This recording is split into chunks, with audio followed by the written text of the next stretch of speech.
Hello, everyone. My name is Tiffany, and I'm excited to share a Daily Hope devotional with you today. So, we are continuing our conversation on giving and Pastor Frank's fourth vision statement, which reads radical and redemptive generosity that is modeled after Jesus. Before we go, if you have not watched the series, the sermon last Sunday, then I suggest that you do. It was a great sermon, and you can find it either at bethel.org or our social media and connect with us that way. So, that's an invitation for you.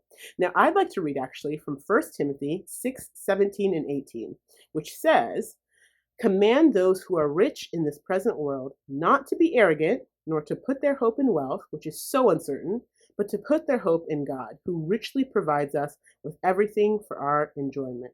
Command them to do good, to be rich in good deeds, and to be generous and willing to share. So before we unpack that whole verse, let's just start with the very beginning phrase. It says, command those who are rich in this present world. Now, I thought, that's not me. There's no way that's me. I'm not wealthy by any status or any term of the word. But instead, let's look at a couple of statistics for a second here. It says, if your family income is $10,000 or more every year, you are wealthier than 84% of the world, according to the World Bank, Hope's Global Rich List, and various economists. Can you believe that? $10,000 or more. You are richer than 84% of the world. So that's rich. It also says if you make more than $50,000 per year, you make more than 99% of the world.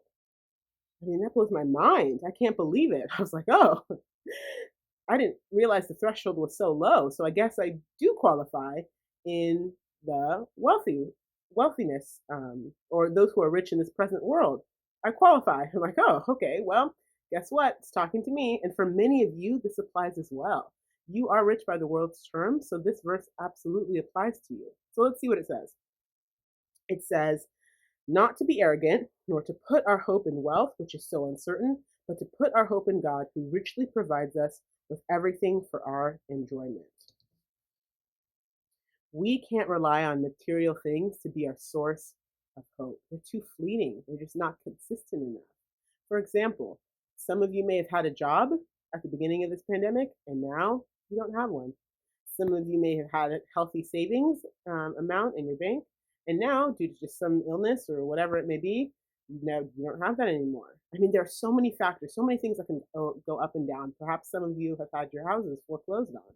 Perhaps some of you have lost the apartment that you were renting. There are so many things that could be going wrong because our wealth is so fleeting and inconsistent. But there's one thing that remains true and consistent for us to put our hope in. It's our source of hope, and that's God. That's Jesus.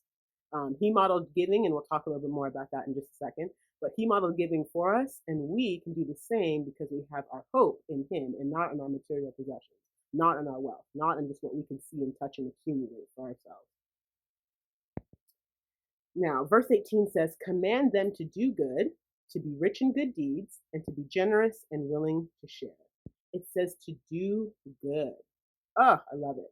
Be rich, but in good deeds, and to be generous and willing to share. Now, this isn't demonizing having wealth. We're not saying, well, if you are rich, or if you make a certain amount, or if you're above this point, guess what? You're going to hell. That's just what's going to happen. No, that's not what we're saying at all. But we are challenged, we are invited for the opportunity to do good with our wealth, to do good with what we have. And it doesn't have to be some extravagant display of generosity. No, it could be something as simple as paying for Starbucks of the person in front of you. It could be as simple as buying a meal for someone that's begging on the street. I mean, there are many ways for us to show generosity to those around us. And the cool thing is that God modeled and continues to model this for us. In fact, in John 3:16, it says, for God so loved the world that he gave. He gave his one and only son, that whoever believes in him shall not perish but have eternal life. He gave. The whole crux of what we believe hinges on, guess what? God giving to us. And because he modeled that for us, we now can go in turn and give to other people. We now can go in turn and do what he has done for us.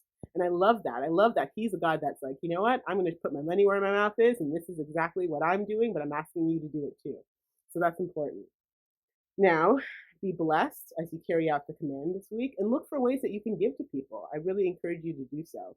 And I pray that you have a wonderful rest of the week, and we'll see you later.